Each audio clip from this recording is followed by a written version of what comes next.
TV taught me how to dream. It was a life jacket.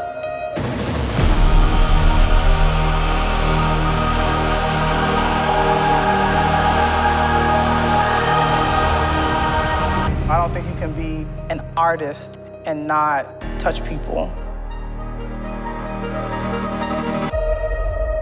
2008, Team USA. Let's talk about that experience. And did that time in 2008 with the USA team, did that create the talk for the Big Three in Miami? It actually didn't, man. A lot of people ask that. I mean, I can't speak for LeBron and D.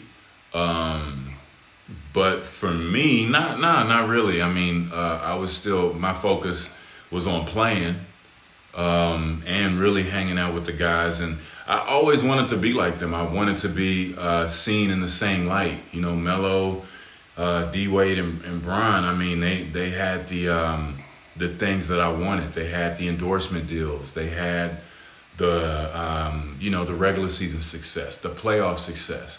I was able, to still be an all-star and all that stuff, but I was always trying to be on that level, so being in that situation, I just wanted to play, and I wanted to be out on the court. And to be honest with you, I wasn't as social when I was that age. It's one thing I wish I would have done more of, make more of an effort to be one of the fellas. I think I tried pretty decently, but just talking back and forth, enjoying the time more, I was at the card games, but sometimes I was just a fly on the wall. You know what I'm saying? I wish I would have talked a little more and just picked their brain and just be a part of the conversation a little more. But, with that said, they might have had conversations. I did not. So now fast forward, 2 summers later, you have an opportunity to, make a tough decision whether or not to leave Toronto. Walk us through the process. Obviously, you didn't have a big announcement and interview as your brother Bron did, but what was your thought process on, man, do I want to stay loyal to the place that drafted me, or do I want to go win in Miami? Man, I wanted to stay loyal. I really did. But with that prior statement, I wanted to be like those guys. I mean, D-Wade had quick success. I mean, just seeing how quickly they won it. I mean, it was 3 years after we got drafted. And it was in Dallas. I was in Dallas just watching the TV like, what the hell, bro? We didn't even make the playoffs. We weren't even close. You know what I'm saying? And it made me want to work harder. And through that hard work, we just didn't have the success we wanted to. I mean, we were in a position, or I was in a position in Toronto. Of course, I wanted to win right away, but the kind of 2010 free agency situation kind of made it to where I know I can play in the States and win now, and have a chance at winning now, and that was like the main important thing. I mean, Michael Jordan and Kobe Bryant were our heroes, man. That's 11 rings. You know what I'm saying? So I don't have none. And I've been playing for 7 years. I'm behind. So and I talked to a lot of OGs as well, and the main thing that I got was guys saying, no matter what, you want to play on that stage. You want to play on the big stage. That's what you want to do, and that just stuck with me. So that was always in my intent in the decision I made. And don't get me wrong, Toronto made it tough on me. I mean, that was home. All my friends were there.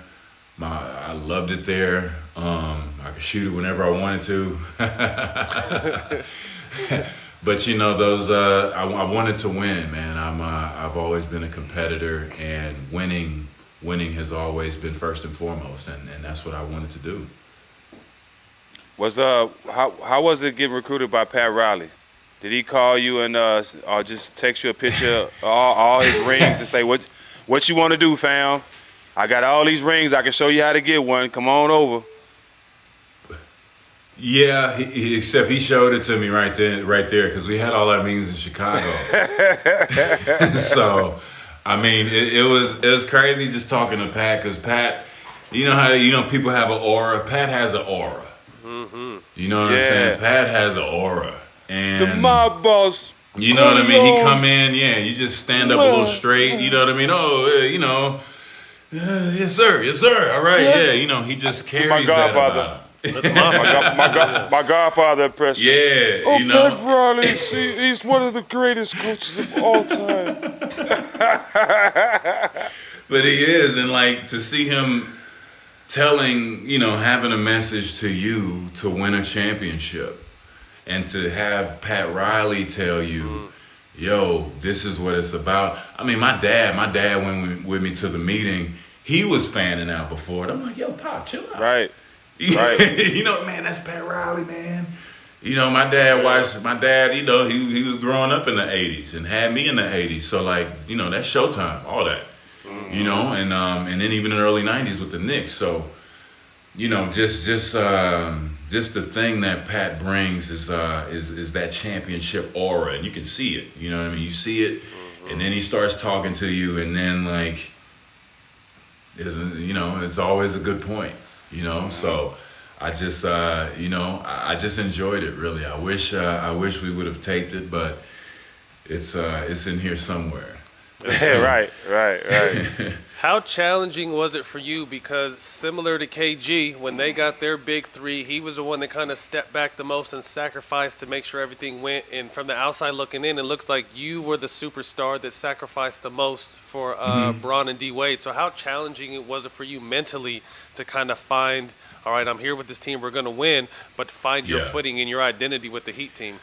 Man, I ain't gonna lie to you, man. It was difficult. It wasn't. I thought it was gonna be a lot easier. I thought it was just gonna be one of those things where we just go out there and play, and things are gonna happen. But basketball doesn't work like that. Just as far as like what I brought to the table was concerned was different. Those two guys, I mean, the things they could do, I knew right away. Like, okay, I can't do that. D get the Euro stepping, going 200 miles an hour, and then Bron, I watch him like, get the block, get the rebound, kick it up, beat everybody down the floor, and catch a lob with his head at the rim. I can't do that. I'm not even gonna try to do that. You know what I'm saying? The way my body's built. You know what I mean? I'm a little different. But in that situation, I knew where I could function, and it just in that dynamic of that team, it wasn't necessary as much. So I had to learn to play the game a different way, which was totally fine. But I had to learn how to play more of a team concept. The toughest thing was really the social. Everybody on the outside looking in. You know what I mean? The jokes, the mockery, all the stuff that comes with it. I didn't really see that coming. And so usually to defend yourself on the court, in my instance was if somebody's talking shit on the sideline, well, all right, cool, I'm gonna light you up for 30. You know what I mean? And in this situation, I really couldn't do that. It was just a different dynamic, but it made us pour ourselves more into the team. And I found so many different facets of basketball that, I'm so glad that I picked up and got to experience. And it worked. We won a couple. We got to compete for 4 years. And, I can't take anything away from that. It was a hell of a ride. I mean, D-Wade, obviously they appreciated. D-Wade made a quote, said he was the piece that me and LeBron needed to make everything work. So obviously they knew you were the one that kind of kept everything moving, but that, entailed a huge step back from something you were accustomed to do. The one thing you said before in Toronto, shoot that bitch whenever I wanted to. You know what I mean? Yeah. Once you get to Miami, it's a little different and kind of find your spots. And then one thing you were able to do was really consistently, stretch your range out. And I think when you started doing that consistently, that's when you kind of found your inside, because no one could deal with you on that turn and go. But then when you were able to step back and start playing more on the perimeter too and open up the court more for the team, that's what, like I said, as an opponent and outside looking in, to me, that looks like when you kind of found your rhythm a little bit. Yeah, I wish I would have done that earlier. I wish I would have went ahead and, the blueprint was there, but I wish I would have went ahead and changed that next year, that first year. I'm playing behind the 3-point line. Because one, that's where the game was going anyway. You know, guys like Dirk pretty much established it and said, okay, you know, it's out there. It hasn't like you haven't seen it before. It's just that, I don't know, I just was too scared to take the leap. And I think the whole team was scared to take the leap. But I should have. Yeah, I think if I would have stretched out, you know, to the three-point line a little sooner, I think I even was too late because I still watch film to this day. I always watch our series against the Spurs, and I'm just looking. I said, man, all I had to do is stand at the corner three, just to make it a little. I mean, goddamn, it's Tim Duncan. You know, he has probably, you know, he's got a lot of block shots. You know, about top three in ever. You know, if I would have made it a little tough on him, just stepping behind that three-point line and being a threat there and make them kind of make an adjustment. They never had to really make a defensive adjustment on us, not a lot. Make him close out. Make him close out would have been a problem. You would have went right by him. And then, you know, with the rules, you can't, no hand checking, no this, no that. And then, you know, you can make plays. Yeah, and so that's one thing I wish I would have done was just take that 1.5 step back. You know, steps back a little earlier and start functioning there. But, you know, it still went well. You know, I have no complaints. So to start that season, obviously so much hype. There's a big parade, everything. You guys are crowned. You guys want to win 187 championships in a row. You guys start the season off.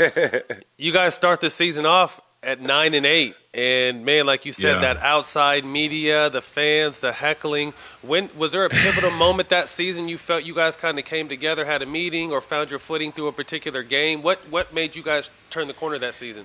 So it was that week. We lost to the Mavericks. Yeah, that when we were 9-8, that 8th loss was to the Mavericks. We had just lost the night before, I believe, if I remember correctly, in New Orleans. And I remember D coming in and just like, you know, having one of his moments. He blows up at the team, but it was one of the most positive rants I've ever seen. You know what I mean? He was like, man, this bullshit. We got to start talking to each other, man. My name is Dwyane. I got 2 kids. You know, he just was going off. But it was that, and then I can't remember if we went on if that was in the middle of a road trip or we went to. I remember being in Chicago and I got hurt, and we had our first West Coast road trip. I think that West Coast road trip was when the group really, really started gelling because that's when D-Wade and Bron, I don't know what the hell they were talking to each other about, but that's when they started doing that full court stealing and all that. Them outlet shits. Woo. Yeah, you know what I mean? And I remember I didn't go on that trip. I was hurt. And I watched that and just being able to take a step back and see that, you know, it kind of really helped me and say, okay, all right, when I come back, this is what we're going to do.